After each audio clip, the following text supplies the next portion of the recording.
Welcome back to the Health Department Roundtable. I'm Chris Schultz, Health Agent for the Town of Abington. And I'm Lindsay Wright, Public Health Nurse for the Town of Abington.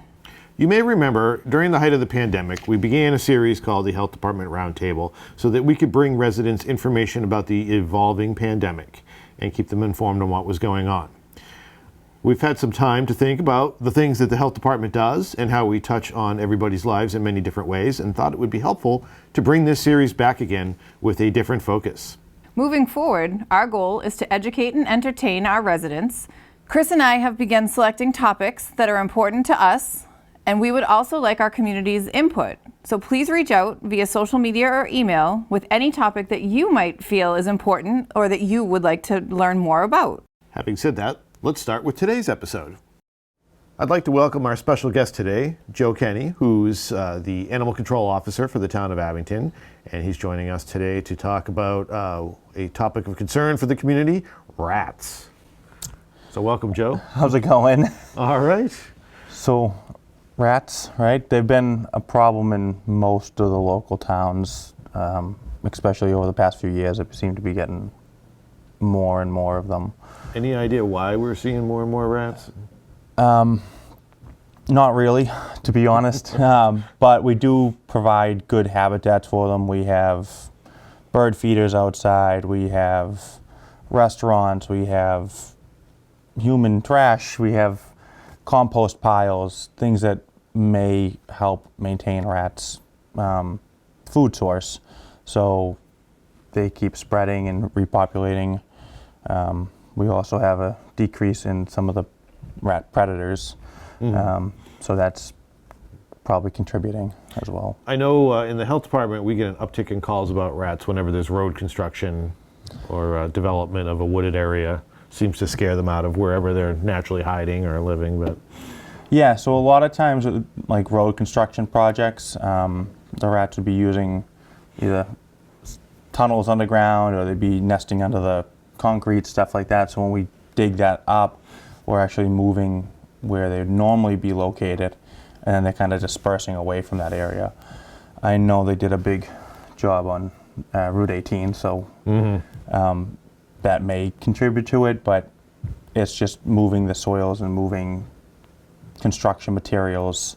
It's creating less area for them to be hidden away. So they got to go somewhere. And unfortunately, when we find that they have a bird feeder or they have a food source, they're moving into those areas, which in a lot of times means our backyards.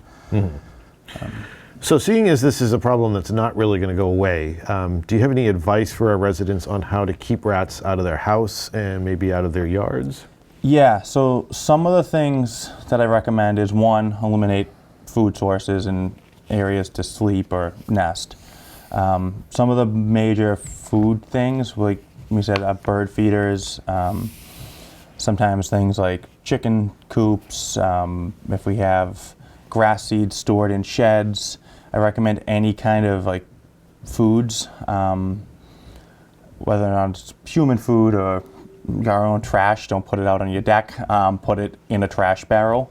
But I recommend if you have like bird seed or grass seed or any kind of chicken food or any kind of animal pet food, that it gets stored in metal bins, and preferably if you can lift it up off the ground, that seems to help too, because they can't quite get at it. But the metal bins are really helpful because they can't get in and chew on that stuff. And like I said, if you can store it inside, that's great. But the other big thing is compost piles. Find that a lot of times people throw stuff like cereals or they throw old foods out in compost piles, and that's a nice, easy food resource.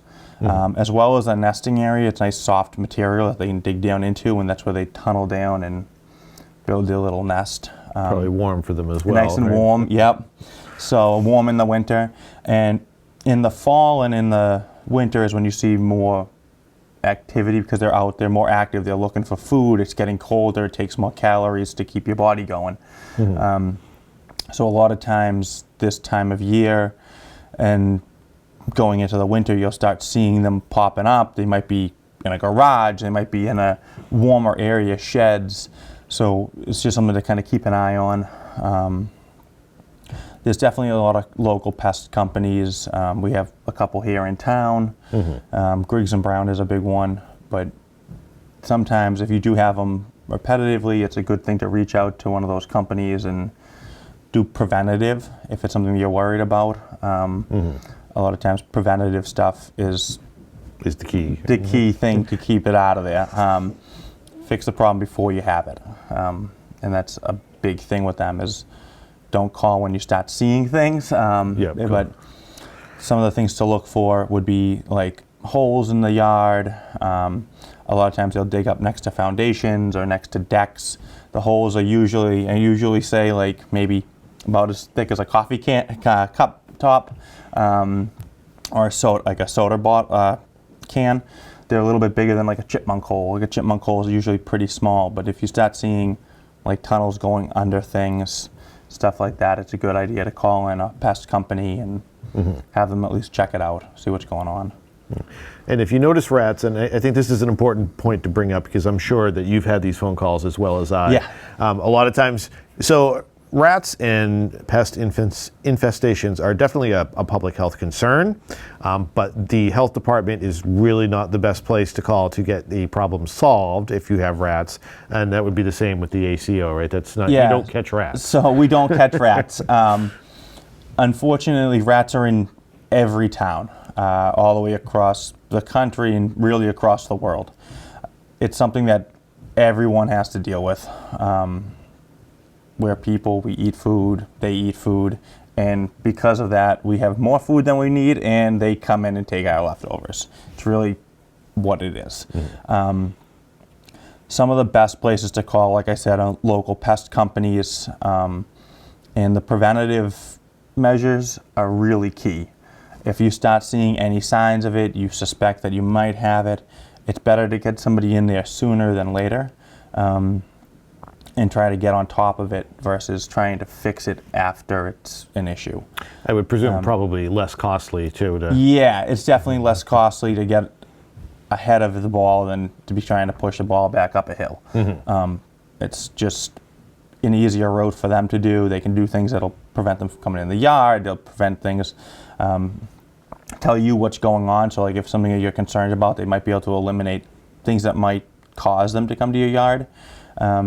And we might not even know that. Things like grills, so like the grease traps under grills, people don't realize that in the summer when you're cooking on your grill a lot and all that grease and the food is dripping down, that's a nice fatty source for the rats to come over and lick off the bottom of your grill.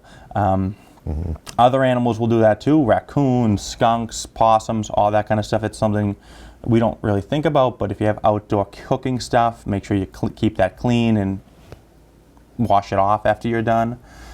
Get the fats and the greases off. That's a good food source. I've read too that wood piles, it's recommended if you have a wood pile to keep that at like 6 inches off the ground. Yeah, so like your wood stacks, like if you use wood in the winter, you chop wood, keep as much as you can off of the ground. These things, they're looking to go underneath and tuck under, feel secure, but get away from predators. So by lifting stuff up off of the ground, anything, whether it's a wood pile or kids' toys, flip them over, make sure that they don't have like a place to go under and tuck in and hide. They're looking for secure places to hide. So wood piles are huge because they can tuck in between logs, they can tuck underneath that, and that's normal for them to hide under. So if you can lift them up off the ground, that's ideal. Build a little rack, lift up the wood. Same thing with like any of your outside lawn equipment, like in the winter, a lot of times we have like chairs and stuff outside. If you can lift that up off the ground so they're not having a source for the winter to hide under. As well as brush piles. Brush piles are a big hiding area. So if you have like a big burn pile or brush pile in the yard, it's a good idea to use something like the compost site, right? Yep. Bring the sticks down there. Keep them out of your yard. Because you create those piles and we throw them out there because it's convenient, everyone does it, but you throw them out there and you pile them up, and that's creating like a little nesting area that they'd normally nest in the wild. Yep. So it's creating a perfect little habitat. And preventing that should hopefully also help prevent ticks and fleas, which are Yeah. rats carry. So rats do carry like the ticks and the fleas and stuff like that. Any mammal, so anything with fur, warm blood, is going to have that stuff on it. It's comes along with anything furry. We can get fleas, we can get ticks, right? And we don't usually do it because we bathe, but rats don't bathe, right? So we're going to have that stuff that comes along with them. Again, people do things like spraying their yards for insects and stuff like that. But the big thing is to kind of stay ahead of that, keep anything that might cause that out of the yards. Some of the other things, people often confuse opossums with rats. I get calls all the time, they're like, oh, there's a giant rat in the yard, and that's probably not a giant rat. If it's a rat, so we know what we're talking about, right? Rats are usually around 6 to 8 inches, sometimes a little bit longer, but they're brown, they have the long brown tail, right? Opossums are kind of gray, whitish gray color. And they're actually really beneficial. They'll actually eat rats. They'll eat some of the small rodents. They eat a lot of the insects like the ticks and stuff like that as well, which is cool. they're good to have around. You want possums. We want possums. Those are good. We don't want the rats. No. And I did read, when I was going through a couple of lists of ways to help prevent rats in your yard, apparently mint plants, rats and mice don't so like. Mint's been used for like a long time in a lot of like traditional types of pest control. So vanilla, mint, different strong smells have been used pretty successfully. Mint oils are really, really useful. You can spray that out in the yard, dilute it in water, spray it on different areas if you're noticing them. But it's a good natural alternative to some of the other things. Excellent. And I want to mention for some of our residents, so obviously if you're a homeowner in Abington and you suspect that you have a rat problem in your yard, contacting a pest control is the best thing to do. Yeah. For our renters, just make you aware of Massachusetts law. If you are renting a single family residence, then you are the one responsible for pest control. If you are in a multifamily, then it would be your landlord. So if you see something or suspect something, definitely make those calls. And while neither Joe or myself can necessarily remedy your rat problems, if you have questions, we're definitely a resource, right? I mean, as I'm putting you out there as a resource. Yeah, absolutely. I'm happy to call. I answer the phone 24 hours. It's actually off right now, so don't call me now. But I answer the phone all the time. So if you have any questions, I'm happy to talk you through it. Even have gone out, looked at people's yards, and been like, hey, take this out of the yard. I don't mind doing that stuff. And I can at least put you in directions of different pest companies. I can put you in directions of who to contact if you do have something going on. Excellent. Definitely willing to help. So, well, Joe, thank you for coming out today. Hopefully we won't run across any rats. yeah, we will. The rest of the day. We will. It's gonna be around for a while, but yeah. anyways, They're not going away unless Not we have a going Pied away, Piper guys. in town. Yeah. But So thank you very much, I think it's a pleasure. and we'll see you next time on Health Department Roundtable.